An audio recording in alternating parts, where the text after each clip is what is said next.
তেলাওয়াত করব। আপনি তেলাওয়াত করেন, এত বেশি আপনার তেলাওয়াত করা লাগবে না, ভয় করা লাগবে না। কুরআনুল কারীম যেই জায়গায় নাযিল হয়েছে বাবা, পৃথিবীর মধ্যে সবচাইতে দামি জায়গা মক্কাতুল মুকাররমা। যেই শহরে নাযিল হয়েছে এই শহরটা পৃথিবীর মধ্যে দামি শহর। জোরে বলেন কথা ঠিক কিনা? যেই জায়গায় যেই পাহাড়ের উপরে নাযিল হয়েছে এই পাহাড়টা বড় দামি পাহাড়। এখনো মানুষ মক্কায় হজ করার জন্য গেলে এই পাহাড়টা দেখার জন্য যায়। আমরা হাজী সাহেবদেরকে নিয়ে এই পাহাড়টা আমরা দেখাই। যেই শহরে নাজিল হয়েছে শহরটা দামি, যেই মাসে নাজিল হয়েছে মাসটাও বড় দামি, যেই রাতে নাজিল হয়েছে রাতটা হাজার মাসের চাইতে আরো বেশি দামি, যেই মানুষটার উপরে নাজিল হয়েছে হযরতে আদম আলাইহিস সালাতু ওয়াস সালাম থেকে নিয়ে আনেওয়ালা কিয়ামত পর্যন্ত যতগুলো মানুষ আসবে সকল মানুষের চাইতে দামি মানুষের উপরে কোরআন নাজিল হয়েছে। জোরে বলেন সুবহানাল্লাহ।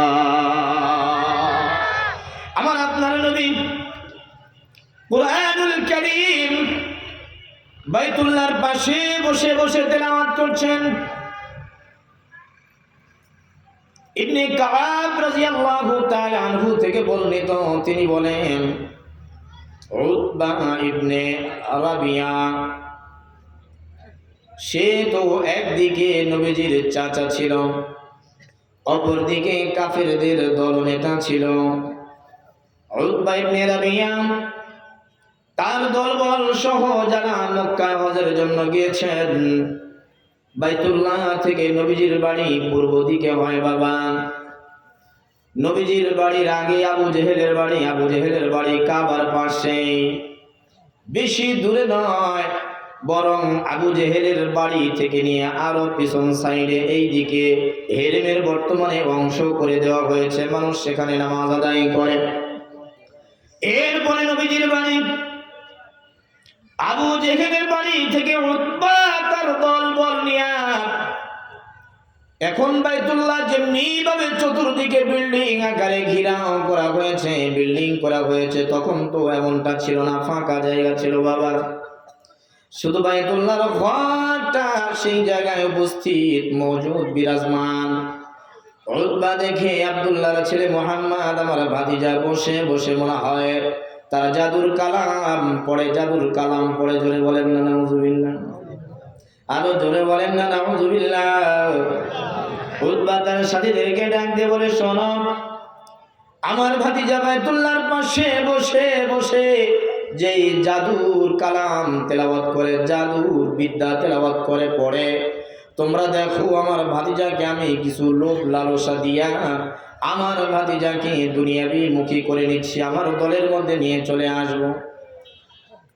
সাথীদেরকে নিয়ে আমার আপনার নবী সরকারে দো আলম জনাবে মুহাম্মদুর রাসূলুল্লাহ সাল্লাল্লাহু আলাইহি ওয়াসাল্লাম বাইতুল্লাহর পাশে বসে বসে কোরআনুল কারীম তেলাওয়াত করতেছিলেন বাবা।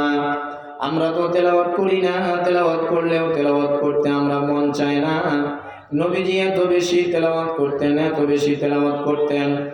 উতবা ইবনে রাবিয়া নবীজির পাশে গিয়ে দাঁড়িয়ে আছেন, নবীজির কোনো খবর নাই, পাশে কে আসলো এত মনোযোগ সহকারে কোরআন তেলাওয়াতে মগ্ন ছিলেন।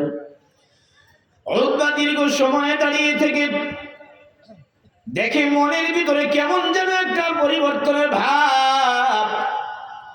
ডাক দিয়ে বলে, আব্দুল্লাহর ছেলে মুহাম্মদ উসকুত, চুপ করো, চুপ করো, আর তেলাওয়াত করো না, তুমি আর তোমার জাদুর কালাম পড়ো না। ও ভাতিজা শোনো, তুমি যদি চাও তোমার নতুন ধর্ম প্রচার না করে তুমি আমাদের মধ্যে যদি নেতা হতে চাও, আমার ভাই আবু জাহেলের চাইতে বড় নেতা তোমাকে বানায় দেব। মক্কার প্রয়োজনে প্রেসিডেন্ট তোমাকে বানাবো। এরপরেও তুমি তোমার নতুন একটা বিভ্রান্তিমূলক ধর্মের প্রচার এখানে করো না। জোরে বলেন না নাউজুবিল্লাহ।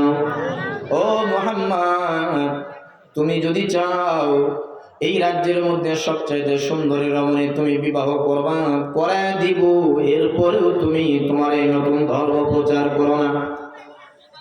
আর যদি তুমি চাও না, না, এই দুটোটার কিছুই না, বরং তোমার উপরে যদি কোনো জিন আসর করে থাকে, জাদুবিদ্যা তোমার উপরে আসর করে থাকে, তাহলে বলো তোমাকে আমরা বড় কবিরাজ দেখাবো। নাউজুবিল্লাহ বলবেন না? আর একটু জোরে বলেন না নাউজুবিল্লাহ। আল্লাহর নবী বলেন, চাচা না না না না না, আপনি যেমনটা ভাবছেন তেমনটা নয়। আমি এটা আমার জাদুর কালাম তেলাওয়াত করি না, এটা আমি আমার মালিকের কালাম তেলাওয়াত করি। আপনি একটু শুনেন। হামিম তানজিলুম মিনার রহমানির রহিম কিতাবুন ফুসসিলাত আয়াতুহু কুরআনান আরাবিয়্যান লিকাওমিন ইয়ালামুন বাশীরান ওয়া নাযীরা ফাআরাদা আকসারুহুম ফাহুম লা ইয়াসমাউন। এইভাবে যখন তেলাওয়াত করতে থাকলেন, এক পর্যায়ে উতবা ডাক দিয়ে বলে, ভাতিজা তুমি আর তেলাওয়াত করো না, আর তেলাওয়াত করো না। আমি আমার মন তোমার তেলাওয়াতের দিকে কেমন যেন ধাবিত হয়ে যাচ্ছে। থাকো, তুমি তোমার ধর্ম প্রচার করতে থাকো, আমি এখান থেকে চলে গেলাম। সাথীদেরকে ডাক দিয়ে বলে, সাথীরা শোনো, আমি আল্লাহর কসম করে বলছি, আল্লাহ আমার ভাতিজাকে কোনো জাদুবিদ্যা কাজ করে নাই, কোনো জাদুবিদ্যা কাজ করে নাই, দুনিয়ার কোনো লোভ তার ভিতরে নাই। আমি বলে গেলাম ভবিষ্যৎবাণী, একদিন আমার ভাতিজার ধর্মটাই মক্কা মদিনার মধ্যে শুধু নয়, বরং পুরা পৃথিবীর মধ্যে শ্রেষ্ঠ ধর্ম হয়ে যাবে। সুবহানাল্লাহ, একটু আসতে বলেন। পিছনের ভাইরা তো সুবহানাল্লাহ বলেন না, একটু জোরে বলেন না সুবহানাল্লাহ। আলহামদুলিল্লাহ।